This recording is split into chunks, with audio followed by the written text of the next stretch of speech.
All right, we are live. Good evening, everyone. Good morning, good afternoon, depending on when and where you're watching this Facebook Live. This is the voice and the face of Dr. Tulo Labinto. I'm the CEO and co-founder of Living Spring Family Medical Center here in the beautiful city of Mansfield, Texas, where we help our patients live long and well because we believe the quality of life is just as important as the quantity of life. I'm really excited tonight. I'm honored, actually. I'm a little starstruck because our guest today is has been a far off mentor, has been someone I've looked up to for decades, actually. And today we'll be talking about the topic bridging the gap, communication between immigrant parents and their American-born children. And I have with me Mr. Femi Awodele, who's going to be speaking with us today. Thank you again, sir, for coming tonight. Thank you very much, Dr. Alabinton. But I think going forward, I'm going to be calling you Tolu if you don't mind. Yes, sir, that works. Yeah, That works. more endearing to me because of you and your husband, Yes, sir. Jimmy, have been very dear to me for a long time.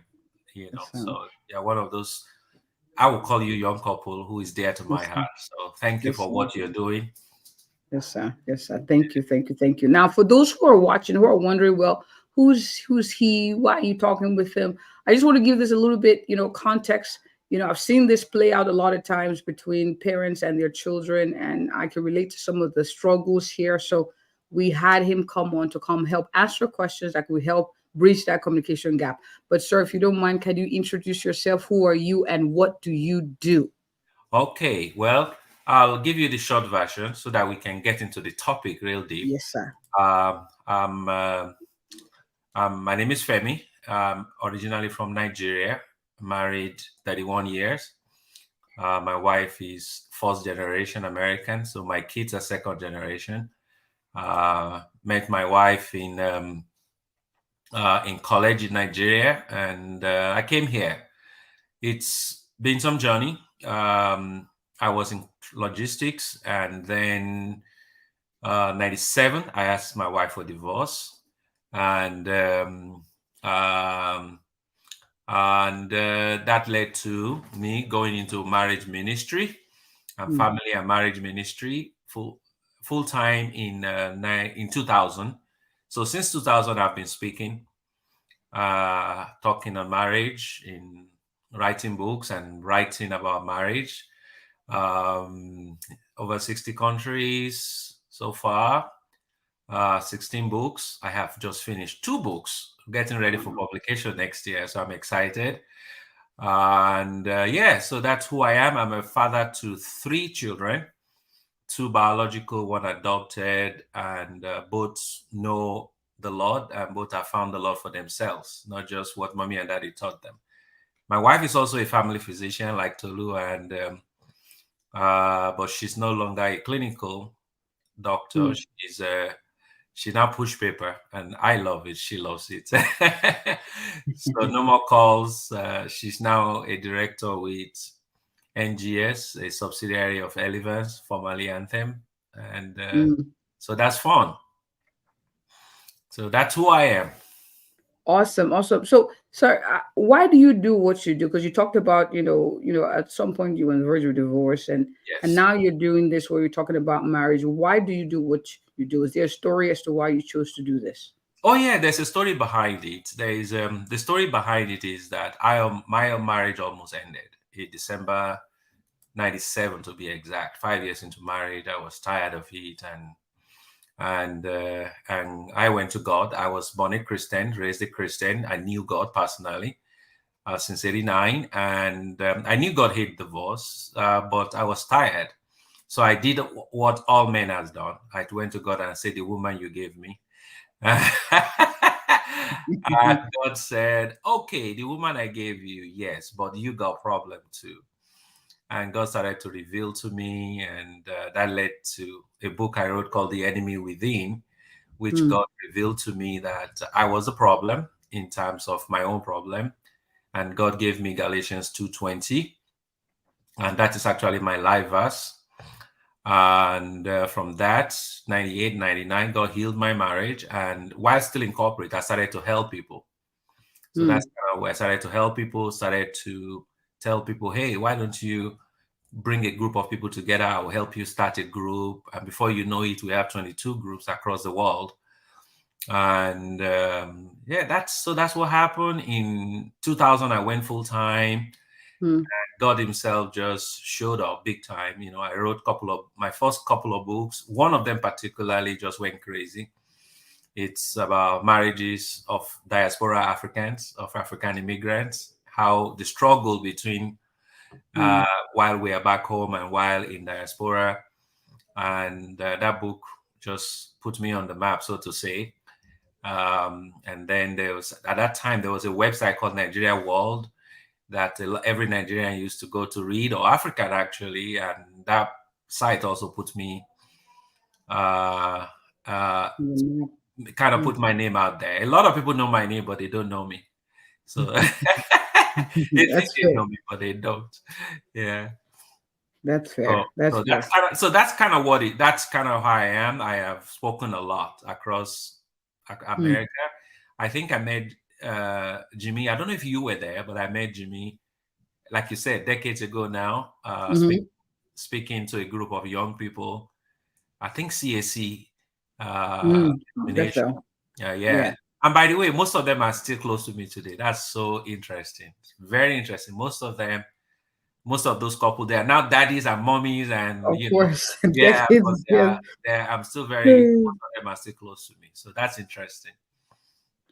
All right. Thank you for sharing that story. My next question to you, because we're talking about parents and their American-born children. Mhm. What can you tell me a little bit about what you've seen as a common theme, as an issue between the communication between immigrant parents and American-born children that you've seen just over the years, kind of recurrently? Yes, it's interesting. From obviously, I'm I'm part of that. Even though my kids are grown now, I raised two American boys, biological boys, and then I adopted a girl from my city, from Omaha. So I think I'm qualified to write on that. But the first thing I'll say to people is that it doesn't matter where you're raising your kids. We are all two things make up who we are: our nature, which are things we inherit. And for me, nature is biological, our DNA, 23 plus 23. And then for those of us who know Christ, we also inherit the nature of Christ, according to the Bible, 1 Peter 3. Peter said, you have been born again with a new seed. And then our nurture are the things we learn.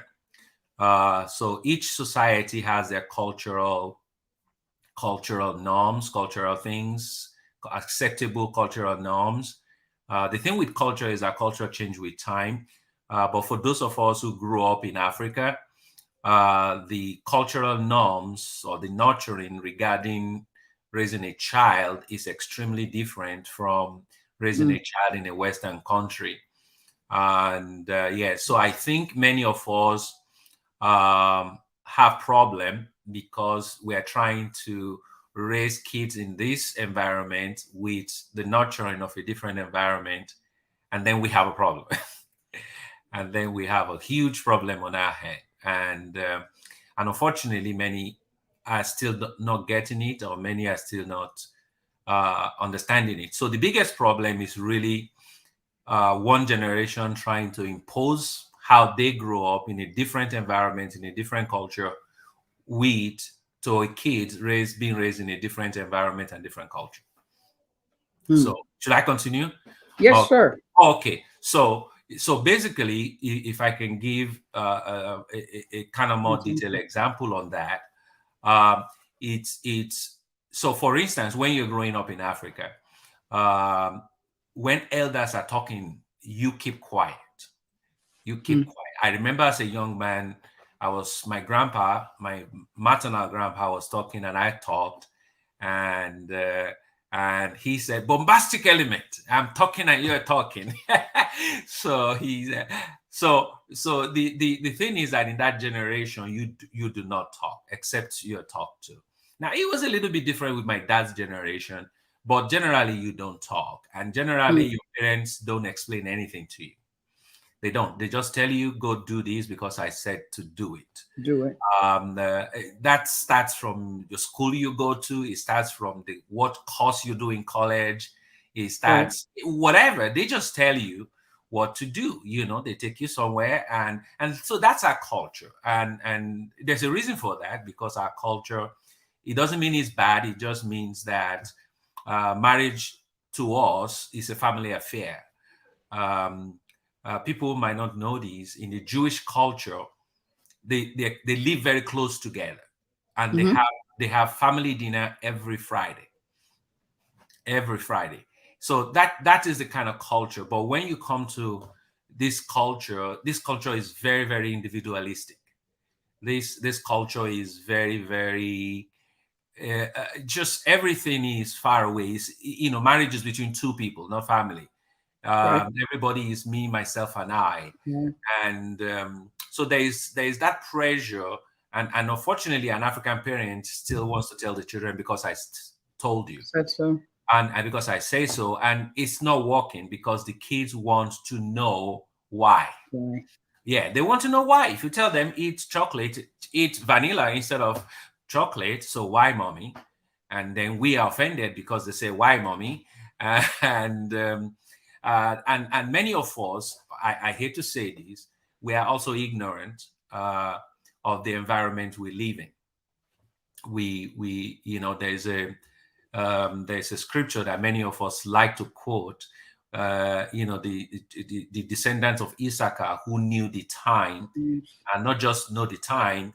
The time there is Kairos, not Chronos, which is season, and they knew what to do. To do precision. Mm. Yeah, they knew what to do. So it's very important. And what I found out is that many of us, um, in with our American kids, we are ignorant of what's going on, and we don't know what to do.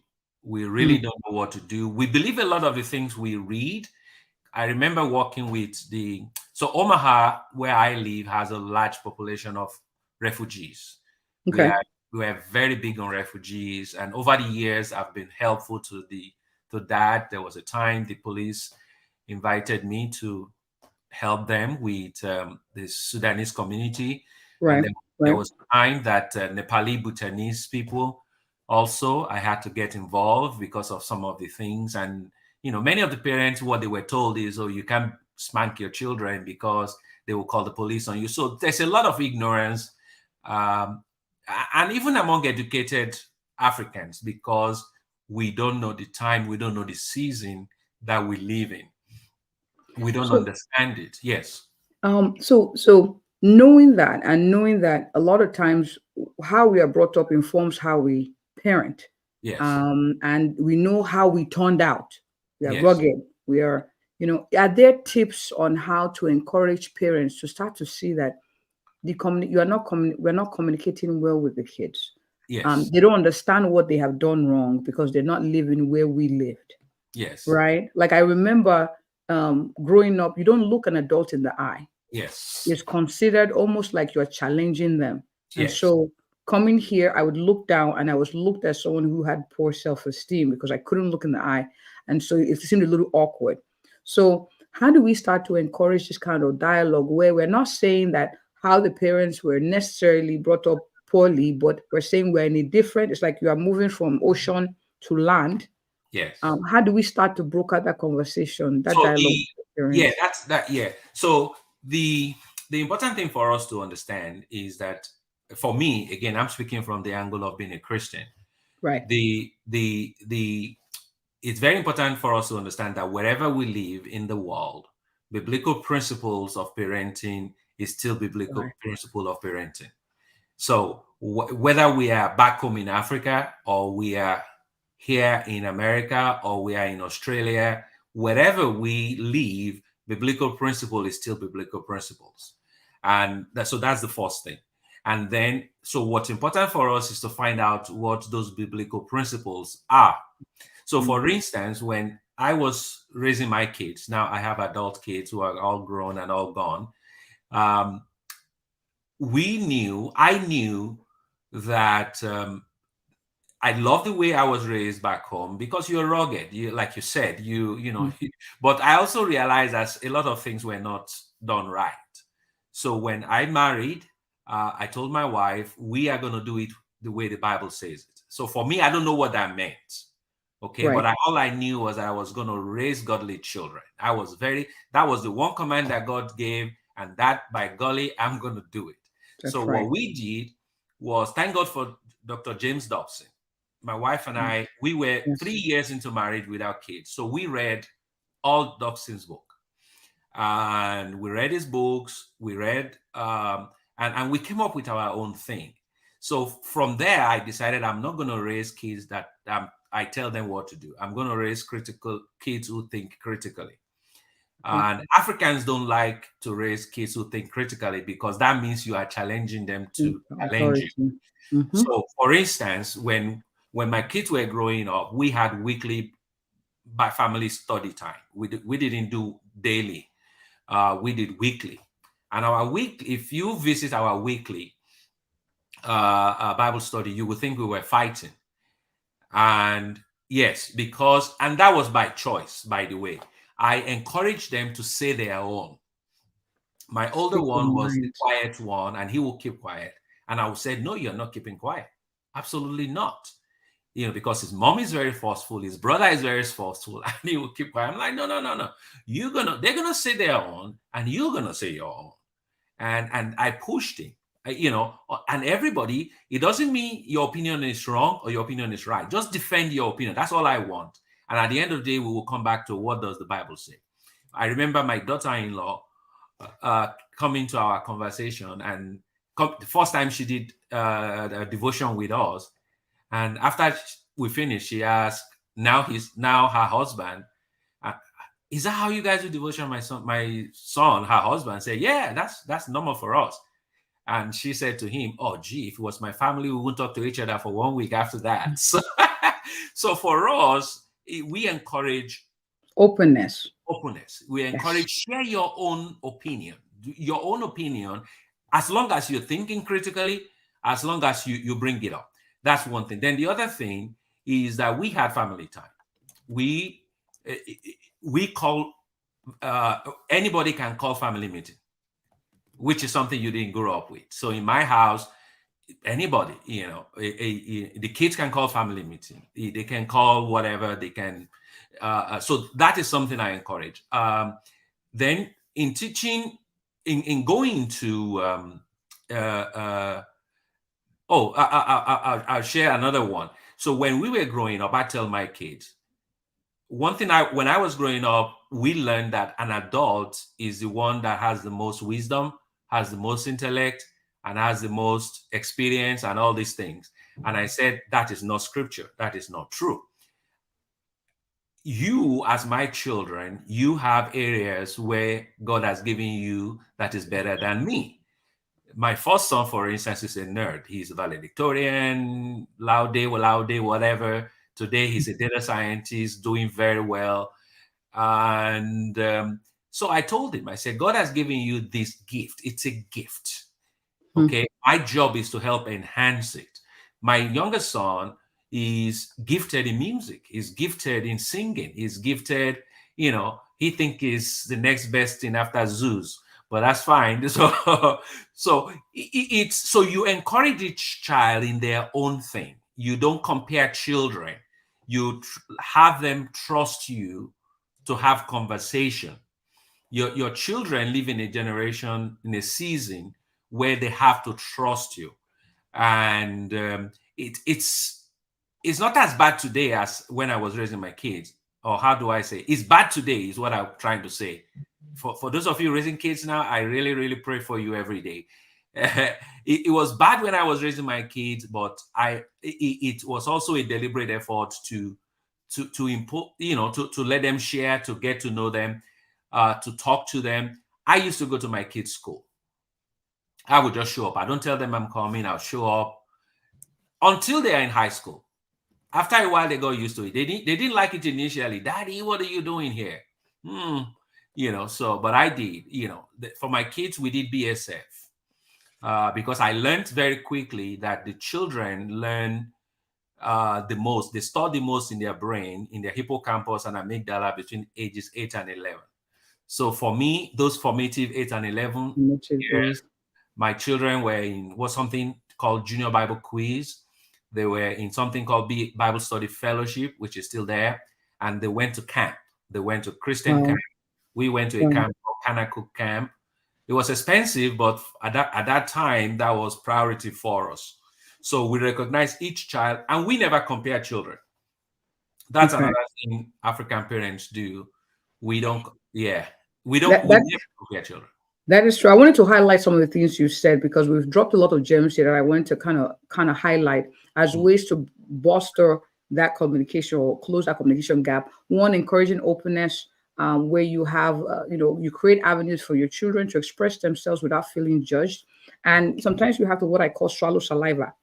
mm, Hold your comments to yourself and just hold yourself and allow them the freedom to say what's really on their mind because we're not trying to create um, robots, people who say what we want and do what we want, but are actually not, they're stifling themselves. And then two, allow the children to have creative expressions of their gifts. They could be better than you. They may know things more than you. That's actually a good thing. We need to nurture that and help cultivate that for their own good. So I wanted to highlight those two because they're big. And the third thing you said essentially was spending quality time with your kids, yes, like hanging out with. Let me let you go ahead and yes. Actually, that's it's nice that you put it that way. For me, I am very close to my boys, and it happened by accident. wow. Yes, it happened by accident. So when I married, my wife was in med school. She did med school 5 years. She did the MD MPH thing. So, and we had our first son when she was doing the MPH between second and third year. And so I was the primary caretaker for the guy. And then the second guy came when she was doing residency. So Mm, I was the primary caretaker for them for many years. And for me, my intent was finish this school thing and come and take your children, because that is what we were taught as Africans. But by the time she finished and became an attending in 2000, the kids were so close to me that, I mean, it was just, they were just close to me. That's, I mean, mm, in right. those days, it's so Mm, funny. mm, What the story I tell a lot is that when um, I wrote my first book, the newspaper in Omaha wanted to interview me. I gave it to them to review the book, but they said, "Wow, we love this book so much, we want to come and interview you." So they put me on the front page, but they took my picture of my wife as a doctor taking care of patients, and they took my picture giving my children sandwich in our kitchen. And I bought 20 copies. I threw all of them out. That these people are stupid. But at the end of the day, I embraced it. I mm, embraced it mm, because I realized that one of the wrong things that was taught to me growing up was that before you don't talk to your father, you talk to your mother who talks to your father. mm, Fathers were like never told to have this intimate relationship. So for me, I ended up having good relationship with my boys, but it was totally by accident. And today as adult, I'm benefiting from it because they look up to me and they call mm. me and talk to me in tough times. It's not uncommon for my boys to come sit beside me and hang out. Now, as adult, they have their own thing. Basketball put us together. We all three of us love basketball, so basketball Right. is our thing. But yeah, I'm close to them today. Like unlike my relationship with my dad, by accident. So I want to encourage people, spend time with them. Spend time with them. Intentionally too. Yes, intentionally spend time with them. Plus we traveled a lot. We were blessed to travel, as much as we could afford it in those days. We would take them out. We will go to, Europe, whatever. So we did that. We did that. Mm. Even now as adults, when my kids know that I'm going somewhere surface. So last year my older son was going through some things, and I'm like, hey, I'm going to Latin America. You want to go? And he was like, yeah, yeah. So, so Wow. we hung out. We Wow. went to Peru, we went to Argentina. I did my ministry. But it was fun. I loved it. and next year we're going out again. So, I so love it. yes, I love it. And I have to say, I like how you highlighted that initially the picture kind of cast an image that's not typical African like. Usually the yes, woman is the one, and sometimes that dynamic can cause issues or rifts in the family that can transpire to the kids. But you put your family first, yes, and you did what was necessary, giving her. I gotta say kudos to you. I think that's a big point. You know, you didn't like it at the time, but you did it, and now you're reaping the rewards. So we're encouraging our parents, do what's good for the whole family, together, and that's beautiful. Now we have 5 minutes. And I wanted to ask: are there resources? Because these conversations need to continue. Are there yes. resources or Well, books you there are recommend? resources. Like I said, Yes, go. sir. I'm a big fan of Dr. Dobson, and a lot of his resources are still on They the focus on the family. focus on the family. Okay. I'm not crazy with the new leadership, but that's fine. They still have the good resources. Uh, Dr. Girl. Yeah, Dr. Dobson is still. If you just, I tell people go read all his material. There's a particular book. I don't know why I didn't have it with me. The book of baby and child care. I recommend it for everybody. The book of baby and child care. I would recommend that. I would recommend that have a group of parents that you talk together. Sometimes you think you are alone, but Mm, you're not alone. There's nothing new under the sun. I will also say have mentors. Uh, I will also say, I was going to say this, but I guess I'm talking too much. You should know the time and season you're living in, and I found mm, myself talking about that mm, a lot now these days because of the problem we're facing.